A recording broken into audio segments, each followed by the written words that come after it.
Imagine for a moment some of the most surreal experiences in your life. I can tell you a surreal experience for me and also for Elizabeth Holmes is reading Elizabeth Holmes versus the United States of America. Part of the reason it's so surreal is because the majority of white collar defendants, myself included, weren't raised in environments where we knew people that had been to prison. We weren't visiting prisons. Sure, there were some lawsuits and people who might have had some civil issues, but the idea of going to federal prison for most is as foreign as contracting like the rarest disease that you can imagine. It just wasn't a part of our life. So when we see it, it's surreal. And many defendants, of course, don't know how to respond. Before I get into the details of this video of what specifically will happen to Elizabeth Holmes if convicted, be very grateful if you take like 3 seconds to like and subscribe to this video. And if you feel inclined, comment and let us know what you like and let us know what we can do better. But we're very grateful to bring you our perspective from the Elizabeth Holmes trial because we've been through government investigations, everyone on our team, and we've endured it. We made a lot of bad decisions and we did some things well in time, but those bad decisions compel us to try to help others better understand this warped criminal justice system. In this video, I want to touch on some things that will happen to Miss Holmes if she's convicted. I'll try to be less aggressive with the hands. I don't yet know what I'm doing. Things that Miss Holmes can do if convicted and strategies she may put in place to try to get out of prison more quickly. For example, there's only one program in the Federal Bureau of Prisons that could shorten her time in prison by up to a year. She may be jockeying for that prison to the chagrin of others who want to see her in prison for a very long time. So if Miss Holmes is convicted at trial, what happens next? Yes, it's very likely she'll remain out on appeal, which could take a year or two. Some defendants, and this potentially could be the case for Miss Holmes, are immediately remanded to custody. Depends in part on the conviction, the guidelines, the feelings that the judge has. Judge has great discretion in this case. If you have to endure transit, that's when you really feel like you're in prison. Think of the movie Con Air without the inmates. I hate the word inmates. I feel like starting this video over, but I won't. For the prisoners take over the plane and everything goes awry. That's a movie. But in many ways, it's similar. You're in shackles and chains. You are locked up. And you are in with all sorts of criminals. Some would argue inveterate criminals, murderers and rapists, and people who will be serving life in prison. The Bureau of Prisons, when you're in transit, in shackles and chains, going from detention centers, from Oklahoma to Victorville, living on an airplane, it's very difficult. They're not going to separate a white collar defendant from someone who may be getting ready to go to a penitentiary to serve life in prison. So it's in everyone's interest, Miss Holmes' interest, of course, to avoid the Con Air, to avoid transit. Presuming she avoids transit, she may be out for a couple of years. The process really begins to unfold when she sits for the probation interview. So I'm going to refer to my very high fancy screen sharing technology right now by the click of a button. Our team at White Collar Advice has produced a 70,000 word book called Prepare. It's free, like all the resources we give away are free. And this book, Prepare, 27 chapters, covers what happens if convicted. One of the most important things is the probation interview. And we have several chapters on the probation interview, which will eventually lead to a probation report. Typically 30 to 60 days after a conviction or guilty plea, defendant with their lawyer will sit down to interview with the probation officer. The probation officer, of course, has the agenda from the U.S. attorney, from the jury, who in this case most likely will convict her. In other words, the impression the probation officer will have of Miss Holmes probably isn't that great. So what can Miss Holmes begin to do to mitigate her sentence? Well, she can do what some defendants do, which is outsource all of the work to the lawyer, not say anything in this very important interview, sit there like a deer in the headlights, afraid to speak because the $1,500 an hour lawyers have everything covered. Or she can be assertive and she can talk about her life and her background and even some things that she's learned. Yes, I'm aware because she'll be convicted or potentially convicted. She's not going to say anything that would jeopardize her right to an appeal, but she still has a massive opportunity in the mitigation process to influence this probation officer properly. This probation officer will influence her bunk, her job, early release programs I'll talk about in a minute, medications, transfer possibilities down the road, how long she may serve on supervised release. She's got to influence this probation officer because in this report that comes about 30 days after the interview takes place, this probation officer is going to make a recommendation on how long Ms. Holmes should serve in prison. And the guidelines in this case through the roof because the losses and the victims and the impact and everything that's come. The guidelines are going to be through the roof. So she would be a fool if she is not working through her own efforts to convey why she's worthy of leniency, even if she's convicted. And that advice, by the way, of working to convey why she's worthy of leniency comes directly from judges we have interviewed on YouTube. Judge Bennett and Judge Boo. We've also spoken with judges who we didn't interview on YouTube, but the message we're giving Ms. Holmes or any defendant comes directly from 1,000 clients, 1,000 sentencing hearings. The question is whether she does it. One key to the probation interview, and this comes down to what is upsetting some people, I know because it's been asked of me, I've discussed it with some journalists. There is one program, the residential drug abuse program, the only program right now in the Bureau of Prisons that can shorten your sentence by up to 1 full year in prison. I'm going to come off of the screen share for a moment, but I will be going back, so bear with me. There's one program, it's called RDAP. Now, to qualify for this program, the defendant in the interview has to properly disclose that substance abuse or alcohol was a part of their conduct, was a part of their life in the year preceding the offense. Even if you're convicted at trial, if disclosed, you can become eligible for this program. There's a lot of jockeying for this program. The Bureau of Prisons naturally is very cynical about this program because the Bureau of Prisons will say, I know some drug coordinators have said, you only said you had a problem because you want to get into this program. You only want the year off.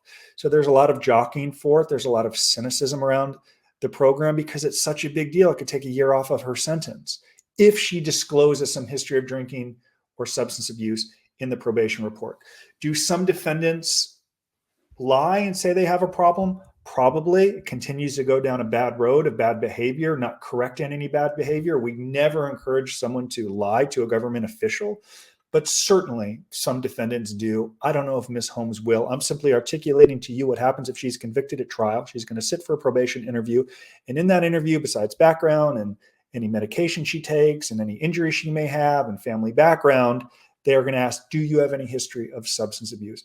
Certainly in that interview, the probation report, they will get into mental health issues. Naturally, she's going to leverage off Balwani, even if convicted, and how she has PTSD because of his conduct and the way he treated her physically, verbally, and so on. I presume in a roundabout way, she will argue that she did not have bad intentions, which so many defendants unfortunately do. As I shared this idea a few days ago, I was swinging a golf club in my office. I did not intend to let go of it by mistake and put a hole in the wall that I'm waiting for someone to come and fix. It wasn't my intention. You know what really matters? Having to explain to my wife that I put a hole in the wall. All that matters is what happened. What happened? That's all the judge cares about, what happened. So she's going to mitigate to the best that she can, but this early release program is a very big deal. It's something she may want to pursue. And the math on it, by the way, let's just say she got 60 months. I don't know what she's going to get, but if we say 60 months, on a 60-month sentence, you get 9 months good time the day you show up, 15%. So even though I only have a psychology degree from USC, I can do the math. 60 months less 9 months of good time is 51 months. If she completes this program, that's why it's such a big deal, take 12 months off of the sentence, literally slash it off of the sentence.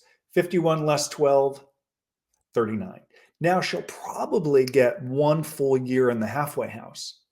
39 months and less another 12 months is 27 months. So on a 16-month sentence with good time, with halfway house, and potentially this drug program, she's only in there for 27 months, much to the chagrin of some people. And you can see the power of mitigation. If it's 48 months, if it's 37 months, there are some prisoners on 37 months. They're out of there in 10 months because of this program. Most defendants do not prepare for the probation interview. The lawyer says it's a 15-minute interview. Sit down, answer some questions, not a big deal. That's part of the reason the reports come back and the probation officer is seeking to fillet the defendant, send them to prison for a very, very, very long time. And in retrospect, it's because the defendant did absolutely nothing to prepare. Following the probation interview, about a month or so, the report will come back.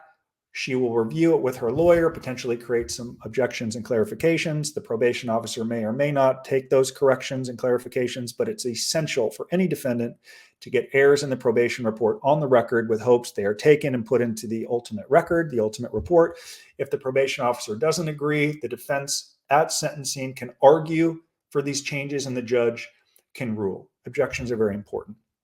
While the work leading up to sentencing will include character reference letters, despite hurting her network, I have no doubt there will be people in her network who will write letters to support her. more important than letters and what others say about her, more important than what her lawyers are paid to say about her. And that's a relevant point. You have to understand lawyers are paid to articulate why their client's worthy of leniency. If they're a bad mom or a bad husband, the lawyers are paid to say they're a good mom or a good husband. If they did have bad intent, guess what the lawyer's paid to say? They didn't have bad intent. So from our experience in going to prison and serving time and attending 1,000 sentencing hearings, it's discounted to a degree when the lawyer says it because they're paid to say it. What am I getting at? Ms. Holmes, if convicted and leading up to sentencing, needs to convey through her own words what she's learned and why she'll never return to another courtroom. Do so in a way where she doesn't jeopardize her right to an appeal. That comes by way of the personal narrative written from Ms. Holmes. The lawyers can write something sometimes for the defendants that's a page or two. It's boilerplate. It's awful. It looks like a lawyer wrote it. What judges value is authenticity. They value honesty and getting into details of her life and background, what she plans to do with the rest of her life in custody, what she hopes to do. That can only come by way of the defendant. That you would be stunned at how many defendants are too willing to outsource that work. And I can understand it to a degree because, when it's your name versus the United States of America for the first time, and you haven't caught 10 or 15 cases, to use some prison parlance, and it's the first time you've ever hired a criminal defense attorney, you don't know how to hold them accountable. You don't know what questions to ask. So if they tell you to do something, you do it. If you have an idea and they say no, you cower. You're too deferential. So part of what our team wants to do is help defendants who are willing to accept responsibility convey through their own efforts why they're worthy of leniency, but also hold these high-priced, powered lawyer, I don't even know if that makes sense, hold these lawyers accountable. Continuing on what happens if she's convicted, we have the narrative she should write, the character reference letters, the probation report that will heavily influence not just her sentence, but her life in custody and her bunk and her job, early release, so many things that take place while in prison. She's also going to have to understand things that may not be that, she doesn't want to learn about. This isn't like building a business where it's exciting and you get up and you're like thrilled to go to work. It's difficult to invest the time to prepare for prison because you don't want to go. But she has a family and she has a newborn and she has an obligation to prepare and try to get out of there as quickly as she can while maintaining her dignity. Now, that includes knowing about prison transfers. I mentioned a few minutes ago, and thank you to the YouTube subscriber who tells me occasionally there's like saliva right here. I'm working on it. I do one takes on these. I'm doing the best I can. The prison transfers. If she pursues the drug program, not every prison in the country has it. So Arizona has it. Alderson in West Virginia has it, but not every, Victorville here in Southern California doesn't. So there's a chance if her sentence is long enough, one, she may not even go to a minimum security camp, but there's a chance she goes to a prison that doesn't have this program. She may have to get transferred. Now we're back to the Con Air, the shackles and chains and the real nasty environment. So it would be in her interest to learn about prison transfers.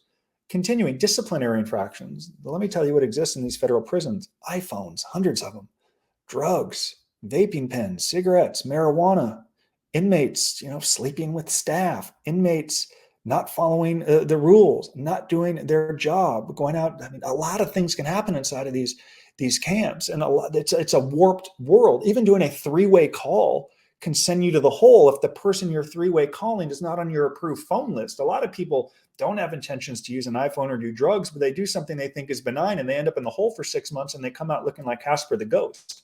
So if she's going to want to get out as early as possible and not lose the 15% good time they give her the day that she shows up. And by the way, she doesn't have to do anything extraordinary to get the good time.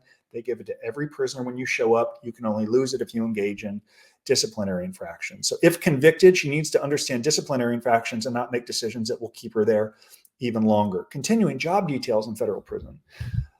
This Holmes is going to have to work. Now, she can outsource her job. In other words, pay someone to do her job, which is a disciplinary infraction, or she can contribute to her community of felons and show that she's committed to making the most use of her time.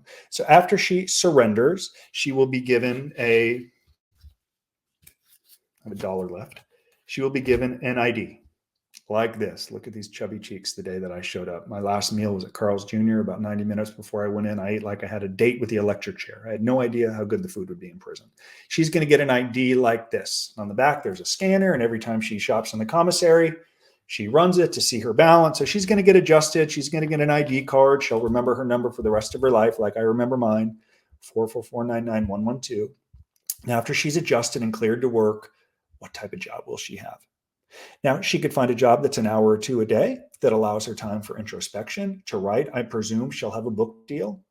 I don't know how all the money thing will figure out with her victims, but she could be writing and focusing on herself and find a job that's an hour or two a day. Some prisoners want a job that's 8 or 9 hours a day because it keeps them busy. It doesn't make them feel like they're in prison. There's something called out crew where you can actually leave the prison and go and work in the community. So she's going to have to assess what type of job she wants. She better do her job, what type of job she wants, and how much she really wants to contribute to this community. Continuing on, what happens if she's convicted? She's going to have to pay special attention to her medical needs. Medications has to be disclosed in the probation report. She'll surrender with any medications. I can tell you medical treatment in prison is non-existent. Psychology is not what it should be. It's not what I think taxpayers would expect. But medical treatment in prison it's just not great. So I would encourage her to be aware of that. It's really going to be more self-directed if she wants to get healthier, if indeed she does have this PTSD. And also I'd encourage her to avoid getting hurt. I ran in prison slowly around that dusty track, but some prisoners do tennis and softball and soccer and volleyball. And if you get hurt, you're never the same because the medical treatment just isn't great. Prisoners can't carry you to the infirmary or to the hospital. I've known prisoners who lay on the track or softball field for breaking an ankle or tearing an ACL for 3 or 4 hours before staffs get them. If you're in a minimum security camp, it's kind of a stepchild of the institution. It's part of the larger institution, but it doesn't have the resources that the larger prison is going to have. So if she's in prison, I'd encourage her to avoid getting hurt, be aware of the non-existent medical treatment. And I'd encourage her before she surrenders to go to the dentist because it's going to take about a year before you get that teeth cleaned. How I'll wrap up as I cover a little bit about the underground economy and the hustle and the iPhones, all that stuff that is very important. I'm going to close with how she can stay connected in federal prison. So if she's convicted and she goes to prison and she gets a lengthy prison term, she's going to have to decide how she wants to spend her time. A lot of prisoners spend their time by disconnecting from the outside world. And they say it's just easier to serve time if I'm alone and I'm disconnected from you. It's too hard to stay connected. Many prisoners will sit in the chow hall all day, lamenting the unfairness that is their life. They will stick to, I didn't have bad intentions. It was Balwani. I didn't go into business to defraud. The analogy of putting the 4-iron through the wall. I didn't intend to do it. It happened. So she can spend her days blaming her conduct, and she can do that. And that's when 3 years feels like 30. It's a miserable way to serve time. Miserable. And she can disconnect from the outside world and make it harder for those that love and support her. Or she can say, I don't want to be here. I'm not dumb, but I have opportunities. I've had opportunities in life that most people never had. I got into Stanford. I chose to drop out. My network, people that stood by me, that life experience, here's the saliva again, the life experiences that I've had could be of benefit to people in this prison. So if she's smart and if she's courageous and if she's willing to do the work and invest the time to rebuild, as our team did, as I'm still striving to do 13 years later, as the majority of our clients at White Collar Advice do, it can be a sabbatical for her to prepare for a better life upon release. It can be an opportunity to totally regroup and prove worthy of the opportunities to focus on what she has left in her life, her youth, her family, a network, a mind. Focus on what she can control rather than obsess about what she can't, her bunk, potentially her job, when she can visit, when she can call home, how often she can see her baby.